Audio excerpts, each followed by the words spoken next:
ভাই কলকাতায় যেখানে বায়ুর গুণগত মান বা একিউআই খুব খারাপ বা ভেরি পুয়ার কন্ডিশনে পৌঁছেছে, সেখানে আমরা ব্যস্ত দিল্লির দূষণ নিয়ে কথা বলতে। এক্সপার্টদের মতে একিউআই এর মান 0 থেকে 50 এর মধ্যে থাকা বাঞ্ছনীয় এবং সেটা স্বাস্থ্যের পক্ষে ভালো।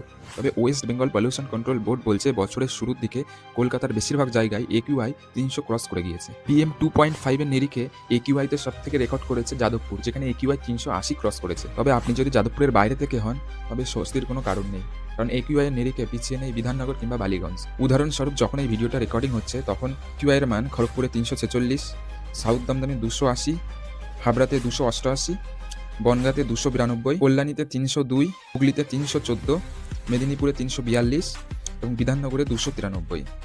অর্থাৎ একিউআই এর মান কলকাতা এবং কলকাতার পার্শ্ববর্তী এলাকায় মোটামুটি 300-র আশেপাশে কিংবা 300 থেকে বেশি, যেখানে একিউআই এর মান হওয়া উচিত 50-এর কম। যদি দিল্লির এয়ার পলিউশনের কথা বলি, তবে দিল্লির যে আজকে একিউআই আছে সেটা হচ্ছে 311। তো দিল্লি আর কলকাতার মধ্যে বোঝাই যাচ্ছে খুব একটা পার্থক্য নেই। নিউ ইয়ার সেলিব্রেশনে অনিয়ন্ত্রিত আতশবাজি পোড়ানোর জন্য কলকাতার প্রায় সব প্রান্তে দূষণ হয়ে গিয়েছে লাগাম ছাড়া এবং বাতাস হয়ে গিয়েছে বিষাক্ত। আমার মনে হয় কি এটা উপযুক্ত সময় কি কলকাতার দূষণ নিয়ে আমরা সজাগ হই এবং উপযুক্ত ব্যবস্থা নেই। যদি তাই না হয় তাহলে কলকাতাও দিল্লি হতে খুব একটা বেশি দূরে নেই।